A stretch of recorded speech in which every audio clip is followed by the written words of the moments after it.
சாப்பிட்டீங்களா எல்லாரும்? சாரி, கொஞ்சம் லேட் ஆயிடுச்சு. என் நெஞ்சில் குடியிருக்கும் உங்கள் அனைவருக்கும்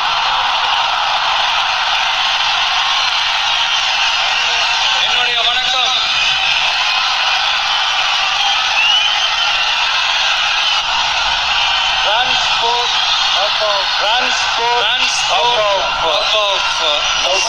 சவுத் இந்தியா, நம்ம நாமக்கல் மாவட்டம்.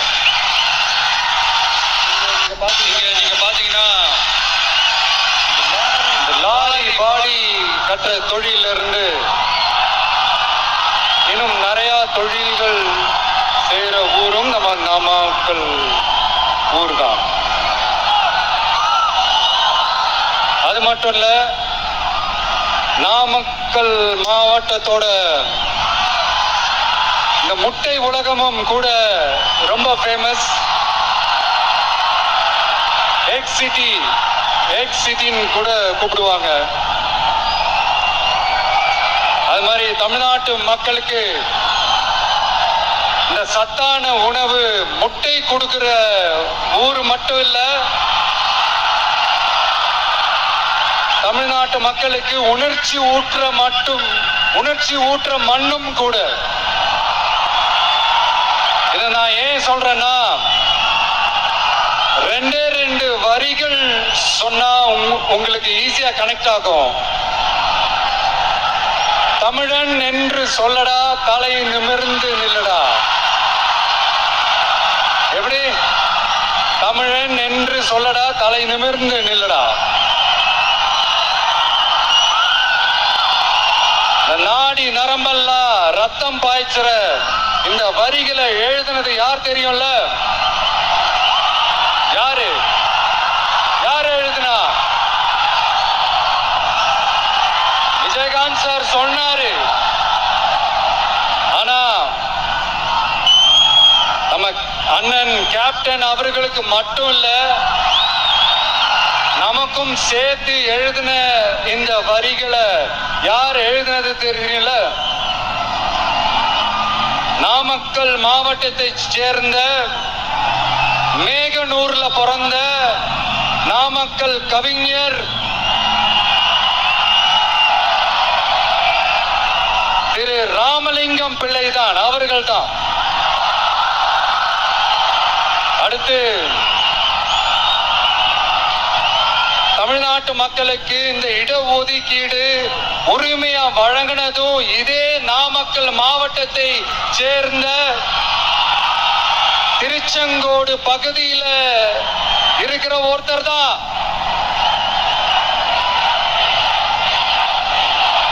நம்ம சென்னை மாகாணத்தோட முதலமைச்சரா இருந்த சுப்பராயன் அவர்கள், அவர்தான் அந்த மாபெரும் மனிதர். மக்களுக்கு இடஒதுக்கீடு உரிமைய வழங்கினதுல இவருக்கு மிகப்பெரிய ஒரு பங்கு ஒன்று இருக்கு. அதுதான் இந்த கம்யூனல் GO 1071 அதை கொண்டு வந்து பட்டியலின மக்களுக்கும் பிற்படுத்தப்பட்ட மக்களுக்கும் இத வழங்கினார். அதனாலதான் அவரு முதலமைச்சரா பதவியேற்றதுக்கு அப்புறம் முதல் தமிழர் அப்படின்ற அந்த பெருமையோட சொன்னது மட்டும் இல்லாம, இதே அவருக்காக ஒரு மணிமண்டபம் கட்டுவோம்னு வாக்குறுதி நம்பர் 456 கொடுத்தது யாரு?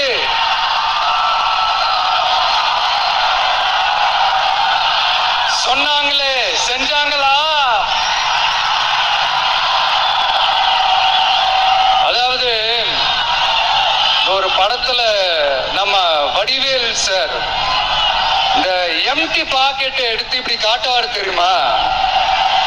அந்த மாதிரிதான் ஒவ்வொரு வாக்குறுதியும் படிச்சுட்டு அந்த எம்டி பாக்கெட்டை இப்படி நம்ம காட்ட வேண்டியதுதான்.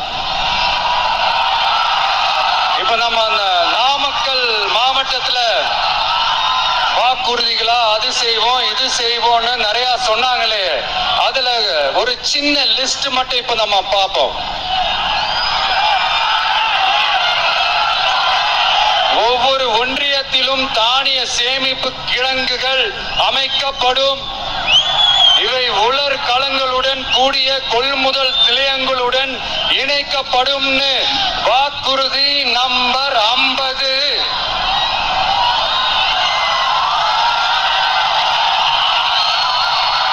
கொப்பரை தேங்காயை தமிழக அரசே கொள்முதல் செய்யும்.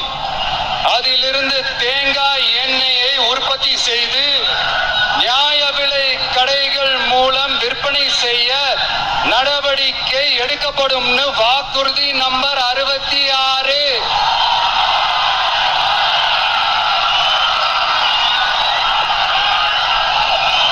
நியாய விலை கடைகளில் நாட்டு சர்க்கரை, வெல்லம் ஆகியவற்றை விநியோகம் செய்ய நடவடிக்கை எடுக்கப்படும். வாக்குறுதி நம்பர் 68. அரசு ஊழியர்கள் மற்றும் ஆசிரியர்களுக்கு மட்டும் இல்ல, போக்குவரத்து ஊழியர்களுக்கும் பழைய ஓய்வூதிய திட்டம் செயல்படுத்தப்படும். வாக்குறுதி நம்பர் 152. இதெல்லாம் சொன்னாங்களே, செஞ்சாங்களா? இப்ப நம்ம நாமக்கல் மாவட்டத்துக்கு வருவோம். ஒரு நாளைக்கு 5 கோடி முட்டைகள் உற்பத்தி செய்யப்பட்டு உலகம் முழுவதும் ஏற்றுமதியாகிற இந்த நாமக்கல் மாவட்டத்தில் அந்த முட்டைகள் வீணாகாம பாதுகாப்பா வைக்க முட்டை சேமிப்பு கிடங்குகள் அமைக்கணும்ன்ற அந்த கோரிக்கையும்